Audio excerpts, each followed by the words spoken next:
Okay, so welcome to bonus class number 5, which I am giving from England. I hope that everyone can hear me okay.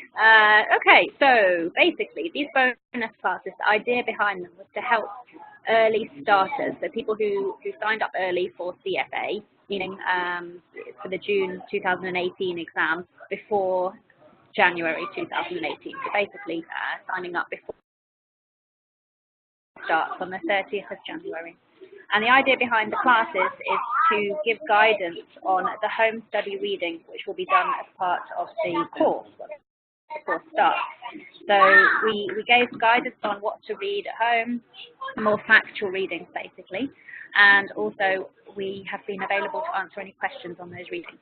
So if you have not been joining the bonus classes, it's not a problem, okay, because we will be giving the home study guidance again during the course. Okay, it's just that it would have given you a head start. Okay, but it is not a problem to be starting once the course starts on the 30th of January. Okay, for anyone who is worried about that.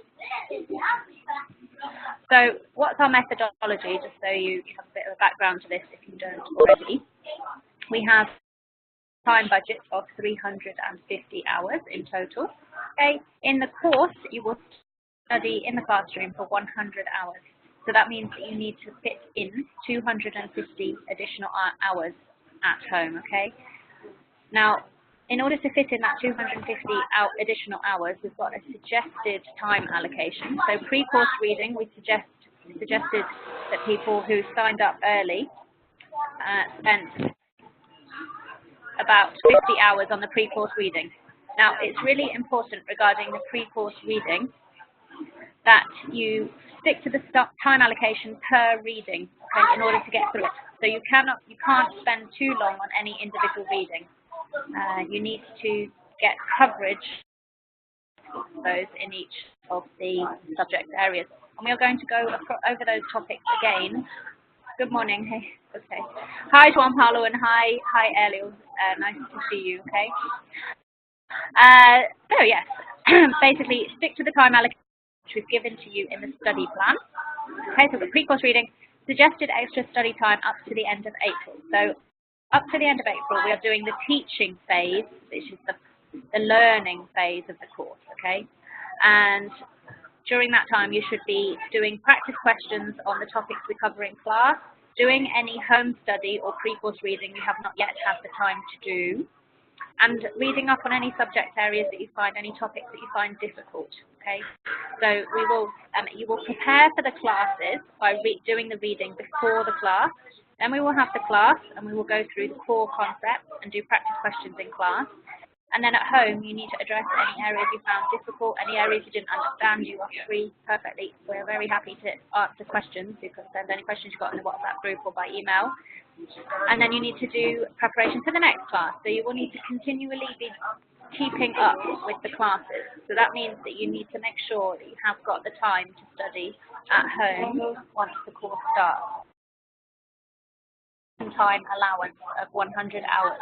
So in May, the revision classes start, okay, and that means we're going to go over the important key topics, the most highly examined topics, which are the most important topics in finance theory, basically. We will go over those again. We'll do lots of practice questions, okay, and you need to be doing lots of practice questions at home as well. And then we have consolidation through the mock exams, and you will actually have some time after the end of the revision course, the revision phase of the course, to do practice. Each receive a book of 3 practice exams from BPP. So that means 3 practice exams of 6 hours each. So it's actually basically 6 practice exams of 3 hours each. Okay, so that will keep you quite busy, and it will be extremely good practice for you to make sure that you do all of that consolidation by doing practice exams under timed conditions. Okay, you just need to make sure that you have the time set aside in order to do that at home. Okay, so our course is 100 hours long, so we give you lots and lots of guidance, everything you need.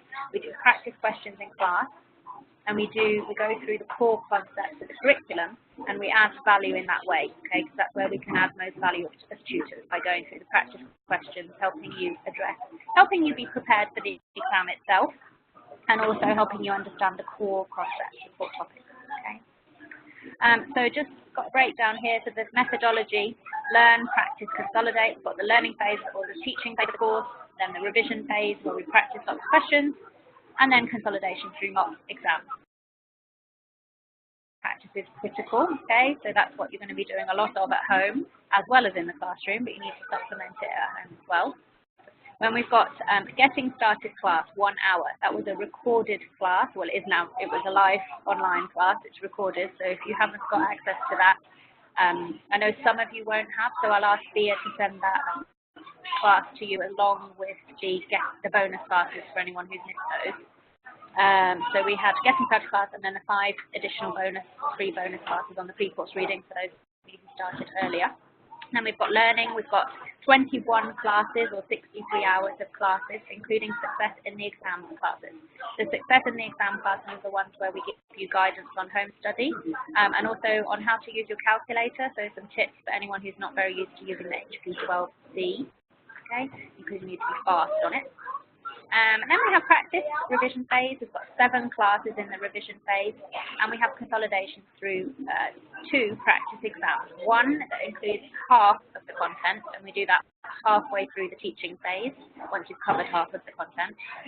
And then we do a final mock exam, including all of the content. Okay, so it's really important that you schedule the time, you make sure you do those practice exams. Program for those, they're on Saturdays.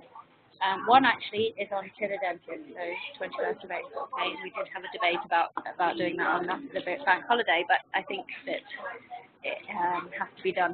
Okay, so you're preparing for an exam that's got a fixed date. There's not an awful lot of flexibility, which is why it's really important to keep to the program. Okay? So total number of course hours 100 plus the additional bonus classes. So please let me know if you've got any questions, okay, guys? So you can either turn your microphones off and ask the question, or you can just type it in the chat box, okay? So just continuing.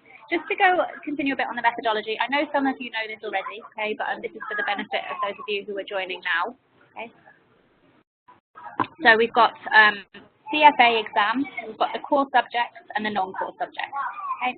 Now, the core subjects are basically the concepts that are absolutely fundamental to finance, which are highly likely to be examined in the exam itself because they're so important. So, for example, we've got CAPM, capital asset pricing model, yield to maturity on fixed income and bonds, net present value and internal rate of return, elasticity, LIFO and FIFO, which are inventory valuation methods. Okay, those are all core subjects that we cover in the course. And then we also have what we call our non-core subjects, okay, and that is basically factual learning, and that is what we set for home study reading, okay, so home study, factual learning, okay, which is all of this stuff in this bucket here.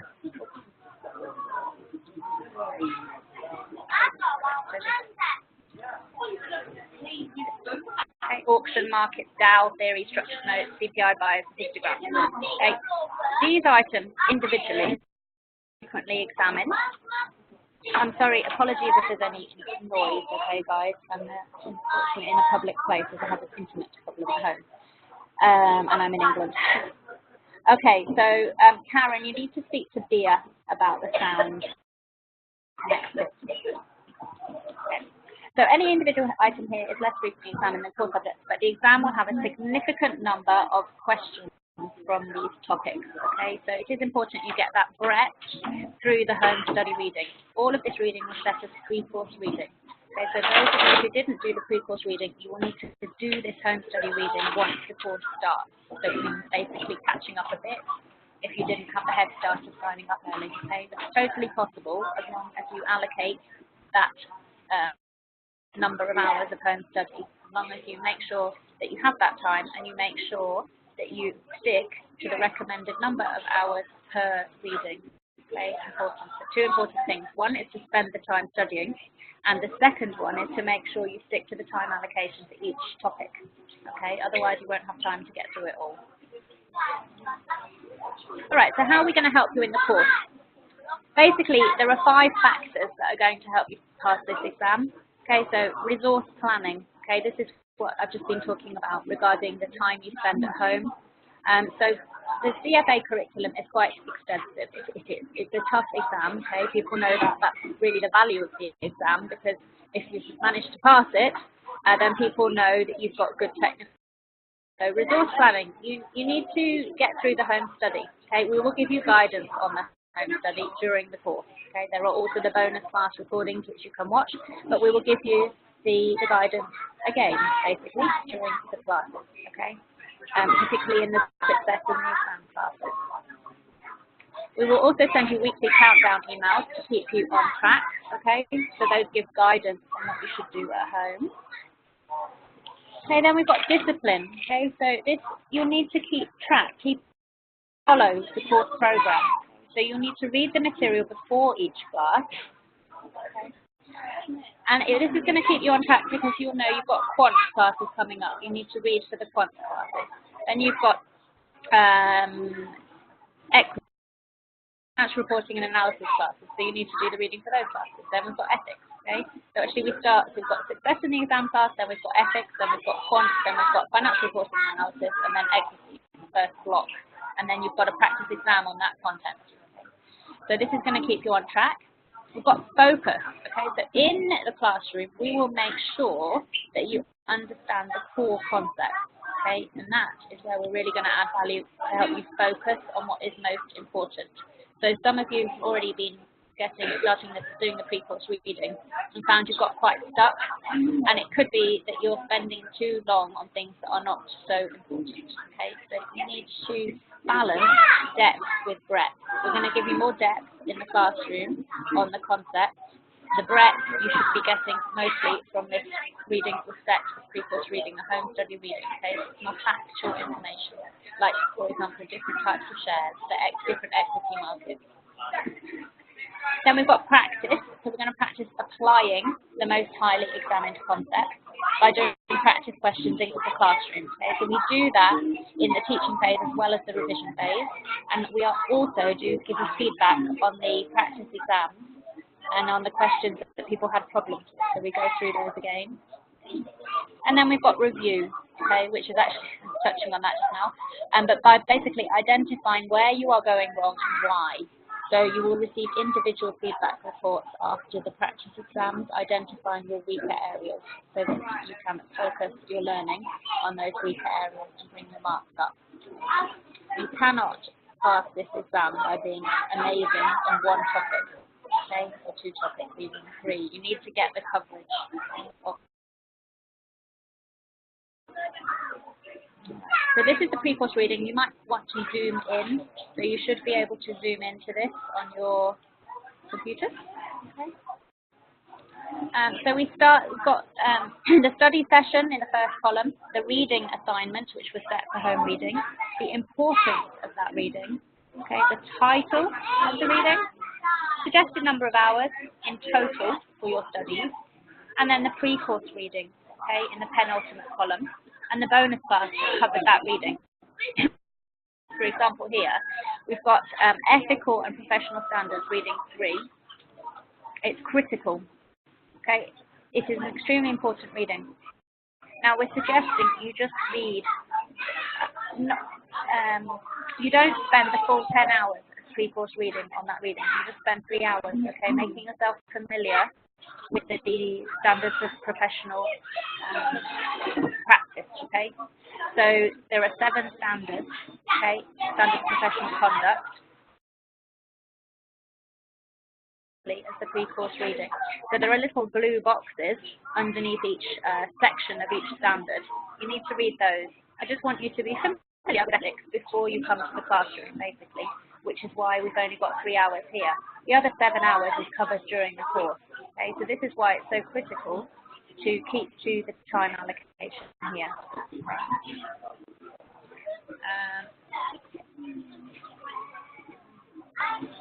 Okay, so then we've got quant, financial reporting and analysis, corporate finance, portfolio management, equity, derivatives and alternatives. So today the focus is on derivatives and alternatives. The previous bonus classes have gone through the other pre-course readings. So what I did in the previous classes was talk through, actually, before you did the reading, what you should be doing. So I gave in the last class on the 16th of December some guidance on derivatives and alternatives and what you should be focusing on in the pre-course reading. So I've already given that guidance in that previous class. I didn't receive any questions about the pre-course reading to go through today. Okay, so that's why I'm just giving you a general introduction. And I will give you a high-level overview again of derivatives and alternatives also. Okay. So I don't know, does anyone have any questions about this pre-course reading? Oh, another thing to mention is the Getting Started guide. Okay, so once you sign up for the course, you get the Getting Started guide. And if you haven't received it already, you'll be getting it very soon from Bia. Okay, and that has guidance on the pre-course reading. And we suggest you spend a minimum of 25 hours on that. And again, just to remind you, we are available to support you with any questions you have. You can send them in the WhatsApp group or by email. And we will have a quiz, some questions on the pre-course reading during the first class. Okay, so please come prepared, as prepared as you can. So, any questions anyone that has on this? I know that some of you haven't managed, even some of you who signed up early haven't managed to get through the pre-course reading. It's okay, just be prepared that you will need to cover it during the course, okay, which means you will need to spend more time studying at home once the course has started, okay. Now, my personal experience of this was I studied for 8 hours on Saturdays in the run-up for about 5 or 6 months, 6 months I think, before the exam. And I also took a week off work the week before the exam, and I do recommend that strongly because that's when you are almost there with your studying, and it can be the tipping point for many people between passing and failing, okay, because you've got the adrenaline and the pressure on you. And that final week is when you consolidate, you really consolidate with doing the mock exams, practice exams in the BPP exam book. Okay.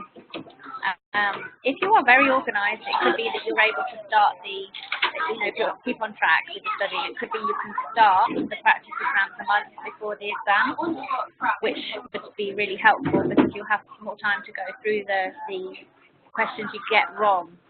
Understand why you got them wrong, go back to the material, do more practice questions, and that will help you pull your marks up. Also, it's really important to practice under timed conditions because the exam is very time precious, so you need to get used to that. And you need to have the knowledge easily recallable. You need to be able to recall it quickly and apply it very quickly in the exam.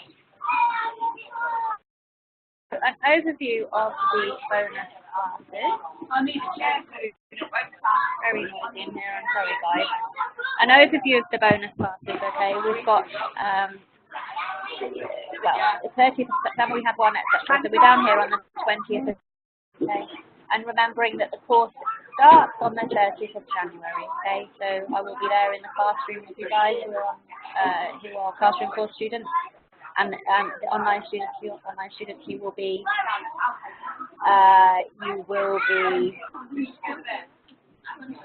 yeah, let's try to focus on the, I know, as long as you can hear me, okay, so just, I got it too. Yeah, okay, so just, let's focus on the class, okay. So if you've got any questions about the pre-course reading or anything, please just let me know, okay, because I want this to be as useful as possible for you. So 30th of January, the classes will start, okay, with the success in the exam class, 7 p.m. until 10 p.m. on Tuesday, the 30th of January, okay. So I will be in the classroom with the classroom course students, and we will have students joining online as well in the same class, okay. And I really encourage you to be there on time, stay for the whole class, make sure that you stick with the classes, because that is when you're going to get the support you need to keep you on track. Okay, 4-step approach to the readings, which I've been through in previous bonus classes, but this is what we suggest you do. So review the learning outcome statement related to the reading. Work through the reading, remember the learning outcome statements. Those are what you need to be able to do after completing the reading. Those are what you will be tested on in the exam. Answer the questions at the end of the reading. By the way, that will help you focus on the key things, so you spend less time. All you need to do when you're doing the reading is make sure you have achieved the learning outcome statement. Answer the questions at the end of the reading within 24 hours. So that's quite important because sometimes we can read things and then just forget all about them. Okay, so answer questions within 24 hours. That will help you retain the knowledge. Very important. And it also checks you've understood what you've read. And then return later and go back to questions you got wrong. So basically, when you are doing the practice questions at the back of the CFA reading, mark the ones you got wrong so you can go back to them later and make sure you're getting them right. Okay. And we just have some examples of some learning outcome statements here. Okay. They are at the beginning of each reading. These ones relate to ethics. Okay. Reading 3, I think.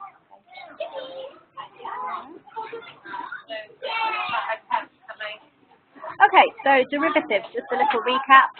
It's 5% of the exam. There is 1 study session and 2 readings in that study session. Okay, readings 56, 56, and 6, and 56. The reading can be quite technical. There are no calculations in these readings apart from hedge fund fees, which is a little bit surprising for derivatives. Okay, it's very conceptual. So we actually suggest you don't on this because it's best covered in class. Okay, it could be that you spend too long because you're struggling on your own to try to understand the reading. Okay. If you do want to start, reading 56 sets the scene. It gives you an introduction. Okay, but we suggest you only spend approximately an hour. It's quite a short reading, reading 56. It gives you an introduction to the different types of derivatives. Okay, so it's worth reading, but don't go into reading 57 because it starts to get derivative prices a bit complicated for you, depending on your background, of course. But it's probably best covered in class. Okay, is our recommendation. And we have 1 3-hour class on derivatives in the teaching phase of the course. We've got we cover derivatives again in the questions on derivatives that are in the exam, and we also have a revision class on derivatives. Okay, so we'll cover that in the course. And we have different types of derivatives. So well, firstly, what is a derivative? So it's a financial instrument that derives, gets its value from the performance of an underlying asset.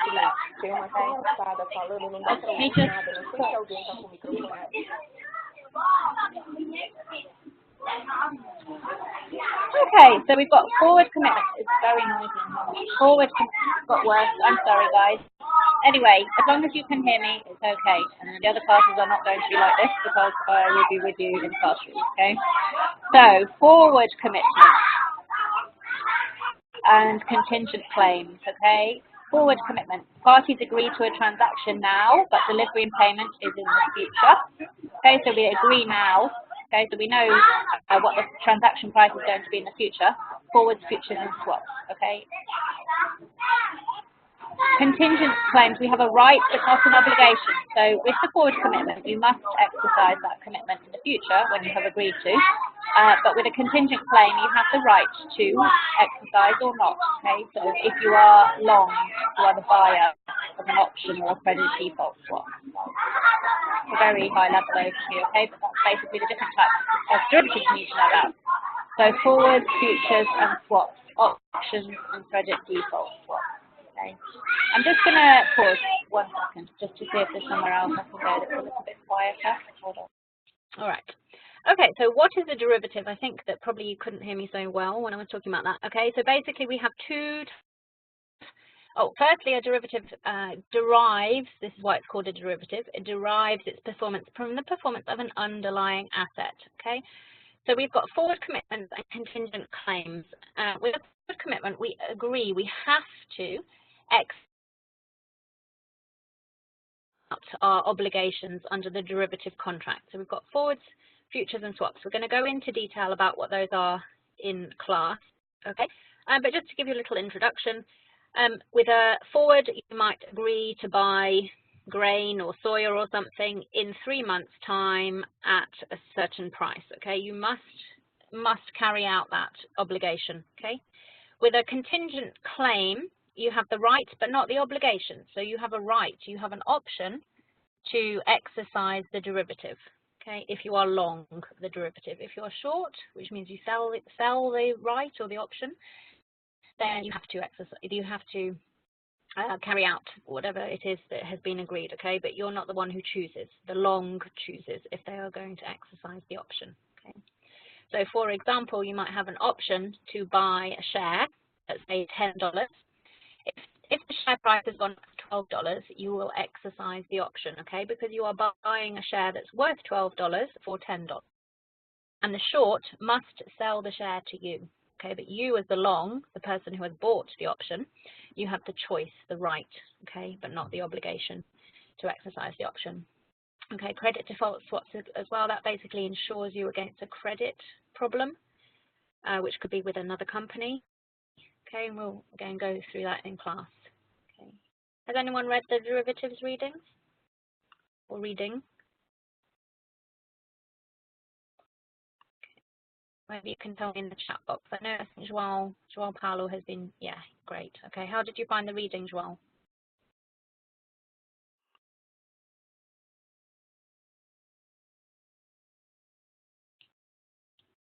A lot of content. Okay, so this is why we recommended not getting too stuck on derivatives, because the questions, I think you need to be guided here by the questions, because you don't need to know everything about derivatives, okay, in order to get a good enough mark to get through the exam. You basically need to know what types of derivatives they've got, and then in class we will cover this, but how derivatives are priced, okay. And I don't want you to spend too much time trying to figure this out on your own, okay. So that's why we suggested not to spend too much time on derivatives, okay. All right, alternative investments. This is just 4% of the exam. There is one study session and one reading. It's study session 18, the last study session, reading 58, last reading, okay, in the curriculum. And these alternative investments can act as portfolio diversifiers, okay, so they can diversify your portfolio. We talk about alternative investments as distinct from traditional investments, which are investments in equity and fixed income. So what kind of alternative investments do we look at? We've got the idea of real estate or investment companies, private equity, commodities, and infrastructure. Okay. Due to its low exam weighting, we do not spend a lot of time on this section in class. Okay, so it would be valuable to make a head start on reading 58. Okay, so I would spend more time on reading 58 alternatives than on derivatives, okay, because we cover derivatives in enough detail in class for you to answer most of the questions that are likely to come up in the exam, okay. However, alternative investments, there is some home study reading to be done, okay. It's only 4% of the exam. There's quite a lot of factual reading in there, which is why we can't add so much value in the classes, okay. So that's why we set some home study here, okay. So which we will do if you don't have time. But it could be that for those of you who've just signed up, it might be a good idea to spend a bit of time on the alternative investments reading, okay. But I want you to be careful because this reading is a long reading, not to spend more than around 2 hours on it, okay. Maybe you could go to 4. But do not spend longer. You could spend an entire day on the reading, okay? You need to be, but the problem, the challenge with this exam and the syllabus, the curriculum, is that there is a lot of content, and you, in order to get through, is the way that you approach the reading. So if you're a very detailed person, it could be that you say to yourself, I'm going to get 80% of the content from this reading, okay? I know I'm going to come back to it in the teaching phase of the course, in the revision phase, doing the mock exam, so I don't need to know everything right now, okay? I will focus on getting 80% of it, and then I'll move on. And I will focus on the learning outcome statements, okay? So I will not get too stuck into the other details. I'll focus on learning outcome statements. Do I feel like I know what those learning outcome statements relate to, roughly, you know? Do I have an idea? Okay, and then the real learning starts to come through doing the practice questions, okay? That's when you really consolidate and retain knowledge through doing the practice questions, okay?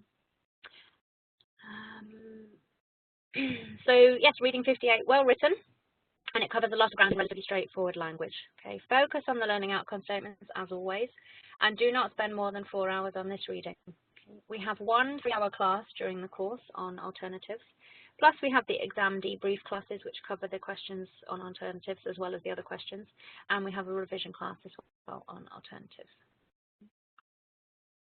So just to give you a little bit more of an idea about alternative investments, for those of you who haven't started the readings, and also if you have, it's quite good to see an overview. So what are the features of alternatives? Okay,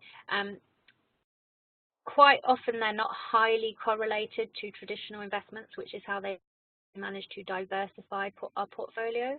Okay, and there are some other features like lack of transparency that you need to know about. For example, okay, there's some, it could be that it's difficult to see information about the alternative investments. For example, private equity funds don't always release all the, you can't find the information about the companies in the portfolio very easily, for example. Also, lack of liquidity could be that your investment in those alternatives is locked up. Okay, you can't release it apart from a penalty for a period of time. So those are some of the features of alternatives. They're all listed in the reading, and we go through them again in class. Understand terminology, risks, benefits, and fee structures of hedge funds, private equity, real estate, commodities, infrastructure, and other. Okay, so hedge funds, and there are 4 different categories of hedge funds which are talked about in the reading. Okay, you need to understand what it means in each category. There are subcategories within the 4 categories. A couple of pages on it in the reading. It's all very clearly explained. Okay, so you definitely need to focus on that. Again, we do cover it also in class. Okay, private equity. So we talk about general partners, limited partners. The general partners run the private equity fund. The limited partners are the investors. What's the structure of a private equity fund? Okay, so that's all explained in the reading. Again, we do also cover that in class. Okay, because it's important to understand. Real estate, we have different ways of investing in real estate. So we can invest in traded securities, or we can invest directly in the properties themselves. So we've got metals and grains, agricultural commodities, etc. So you need to understand a little bit about the features of those. Infrastructure is actually, they've added that, I think, maybe last year to the syllabus. Okay, so infrastructure investments has become in the alternatives curriculum. Okay, and then we've got others. So tangible assets such as fine wine, art, stamps, and intangibles such as patents. Okay, you don't need to know too much about those. You just need to know that other alternatives do exist. Okay, and surprisingly, that's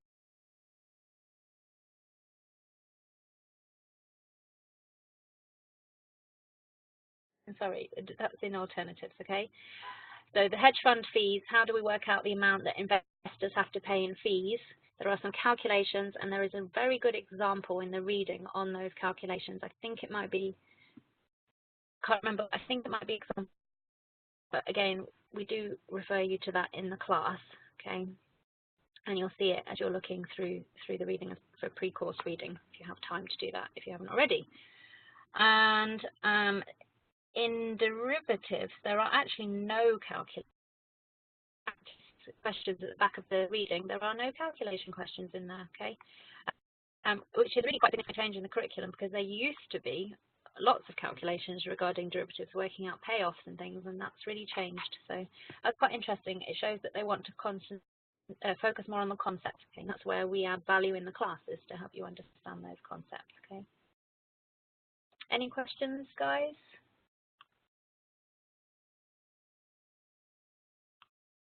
Okay. Keep up the studying. Please send us your questions. I want you guys to interact as much as possible with us, so we know you're on track. Okay, questions are good. It shows that you're thinking about the content. And really, I want you to hit the ground once we start the classes on the 30th of January. Okay, so we've added new participants to the CFA WhatsApp group. Okay, so please interact there. I want to hear from you. Okay. João Paulo, you sound like you're on track with the pre-course reading. Elio, I know that you need to catch up a bit, but like I said at the beginning, we have some other participants who are just joining the course now, and as long as you set aside the study time that you need, then you are going to be on track. You will be fine. But I really, my objective is for all of you to pass the exam, okay? And in order for that to happen, you need to follow the guidance we're giving you very carefully, okay?